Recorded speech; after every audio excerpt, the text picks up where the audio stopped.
Hey, what's going on, family? This is your brother here, D.R.speaks. Today, I want to talk about why at almost 40 years old, I am just now deciding to become a firearm owner and carrier, and why I wasn't ready before.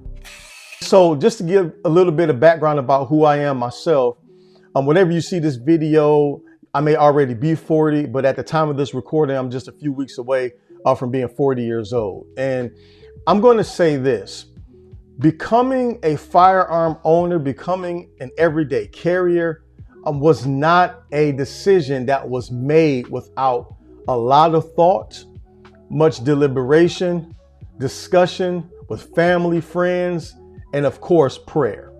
And so just to give you all a quick little background, I took my first what we would call here in Michigan CPL class, concealed pistol license class. I took my first class, I believe it was around 2018, 2019. And I took it with a gentleman who I'm actually going to do a video or introduce him in a video either before or after this one, but you all will see it whenever it happens. But I took a class with a gentleman who had been doing firearms training. He has a good company. And what was interesting was I took the class, got the certificate, but did not pursue the actual license. Now, of course, we all know in many states, most states rather, you don't have to have a concealed carry license in order to own a firearm.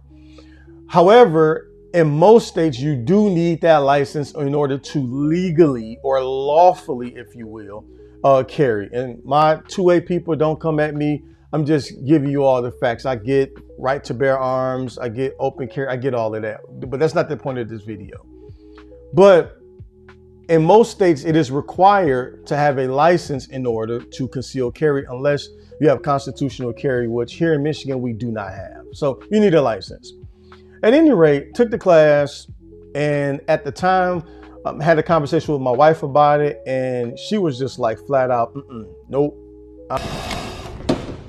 How about no? I'm not with guns. I'm not having it. I'm not comfortable with them. And I really did not feel any type of way about it. I was like, oh, okay. I mean, you're not comfortable with it. Forget it. It really wasn't that big of a deal to me at the time. I'm going to say this. I am big on respecting the opinion of my wife. All right.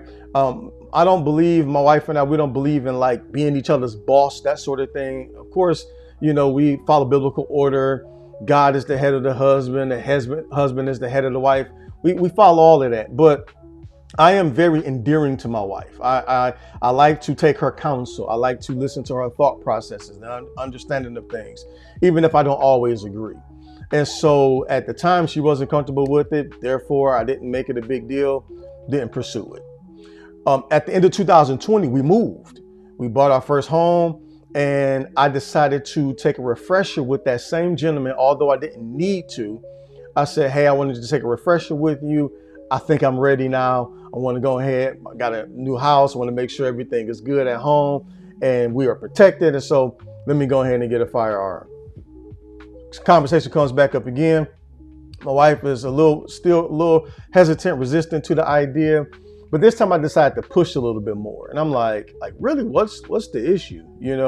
I mean, is it that you think something's going to happen to the children? Do you think, somebody is going to, I don't know. I just really didn't understand. And after a little bit of digging, she was flat out like, I don't think that you're ready. I don't think that you're ready.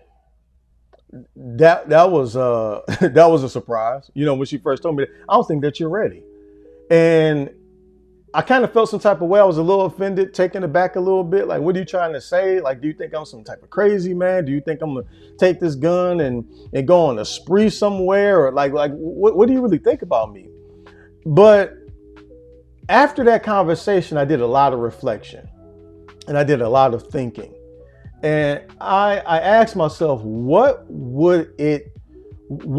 did I do? Or what is it that is having my wife have these reservations about me specifically owning a firearm. And one of the things I'll say first and foremost is, and there's no secret about this, is that I have a history of impatience. 1 second. One. I said I'm coming. Like, I'm not the most patient person in the world. And at the time, I definitely wasn't patient.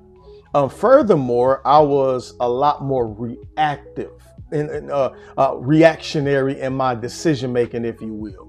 I didn't respond as much as I reacted. So, for example, if I'm driving on the freeway, someone cuts me off, I'm honking the horn. I'm laying into the horn, right?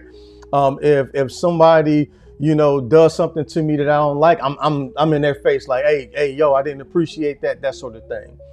Again, I'm not a combative person, but at the same time, I was like, you know what, you're not gonna punk me, and so I was kind of, I guess for lack of better words, I guess you could say I was combative, right? So not patient, kind of reactionary, combative, at times temperamental. Let's see, what else can I say? Impulsive, making decisions without much thought, just kind of doing things as I felt, and sometimes making decisions that would not have the best result when it was all said and done. And then, of course, there was this, I guess, lack of maturity or lack of understanding around what it meant to actually have a firearm. Grow the heck up! Mature!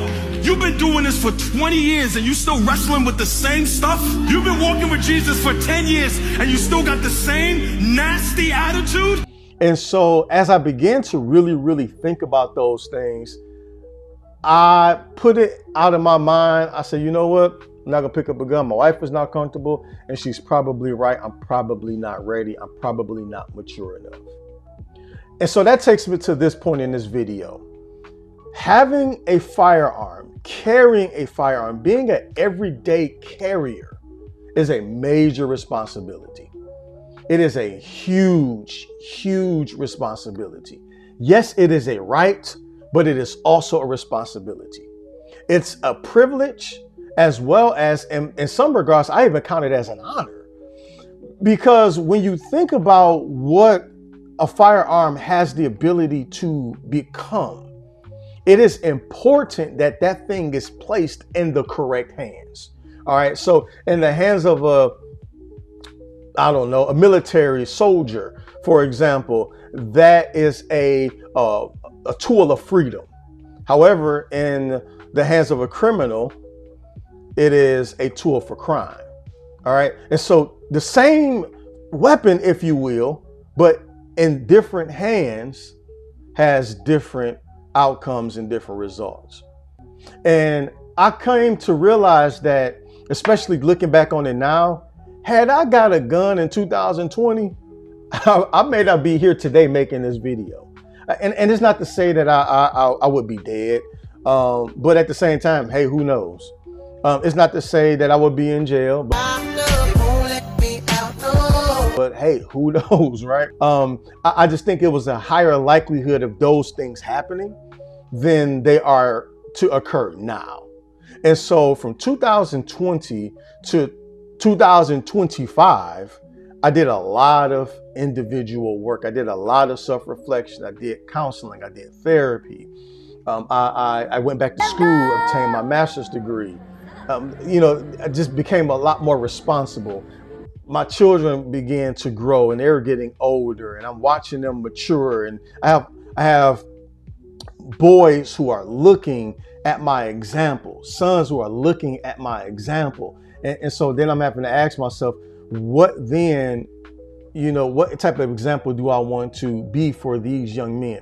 Have a daughter that I need to be an example for, that what type of man she needs to be engaging with. And so I decided to become that person and to work on becoming that person. Here's the thing. I'm not where I want to be, but thank God I'm not where I used to be. And I can really boldly say that he's brought me from a long way. God has brought me from a long way for sure. And so when I finally decided to do all of this work, I looked at it and said, you know what? I think now is a good time. And so here's the thing. In 2020, I took that CPL class. Actually, it was 2021. I'm sorry. It was 2021, the beginning of 2021. Well, in Michigan, you can apply for a CPL, concealed pistol license, with a certificate from a class that you took anywhere within a 5-year time frame. So last year, I did not need to take another class. But being the person that I am now and being a lot more mature and wanting to be as prepared and informed as possible, I decided to take another class. This time I took it with a different company, but nonetheless, a lot of the information was the same. And again, shout out to my brother Chris. He's the first CPL instructor I had. Shout out to him. He prepared me for this class. I was able to receive the information with a whole nother perspective. I was able to understand it in a different way. And so now I'm looking and I'm listening and I'm understanding, and I'm like, you know what? I'm ready for this. See, because when I first heard about all of the responsibilities of having the CPL, I was nervous. See, there's a difference. I was nervous. I was like, well, how come I can't do this? I was questioning, why can't I do certain things? And I want to be able to use my gun whenever. And that's not, again, responsible firearm ownership means that we're following the laws as best as we can and making sure that we're doing everything possible to be law-abiding citizens. And so watch this. I am in this current class, or this most recent class rather, listening to the information, getting the keys, and I'm like, you know what? I'm ready. I think I can do this. And had already had conversations with my wife leading up to taking this class. And then when I finally took the class, sat back down with her again and said, hey, I'm going to go apply this time. I have an appointment with the county clerk. I have, some training that I've been doing at the range. I want to do this. Now here again, my wife this time still wasn't comfortable with the firearm idea, but she was a lot more comfortable in understanding and aware of the person that I have become, and said, you know what? I'm not going to stand in the way. Her exact words was, you know what? You can go ahead and get it.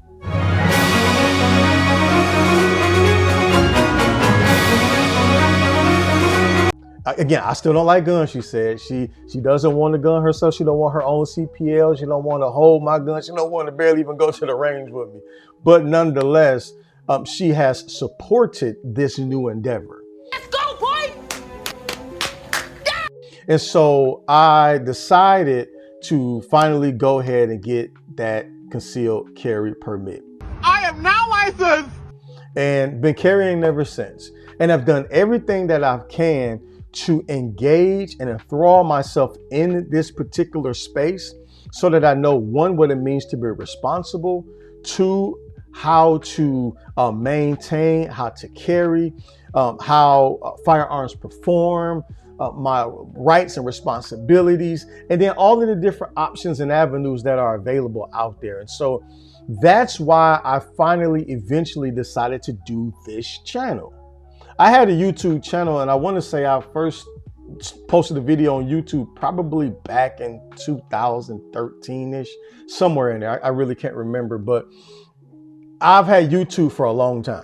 All right. And I've posted different things on YouTube, mainly speaking videos.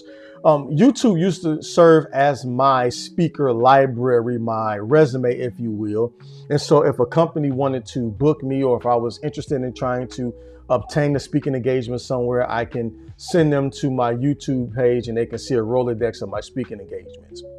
And so most people that were subscribed to me were subscribed to me under that pretense or under that, sort of content. But I made the decision a few months ago to shift, still do some speaking, of course. I'll still upload those type of videos, but the majority of the content I'm going to post here is going to be gun-related content. And when I say guns, we're talking about guidance, understanding the necessity and stewardship associated with firearm ownership, specifically for new owners and faith-minded individuals, people like myself. And so this particular page, I've only done what I can, and I've only shown you what I've known, because this whole thing is about taking you on my journey and what has, I guess, occurred in my life and what is occurring in this journey, what I'm learning along the way. And I'm simply sharing what I've learned and what I am learning in the process. And so this particular page, I'm not here trying to act like I'm a guru. I'm no technical genius. I am no 2A, lawyer. I'm just a guy who appreciates this right, but also understands the responsibility that goes along with it.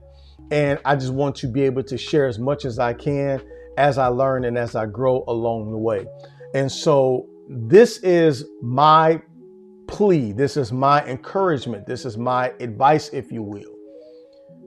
Make sure that before you become a firearm owner, before you ever go to an FFL, a federal, firearms licensee, before you even go there and decide, hey, I want to get a gun, make sure that you're ready here and here.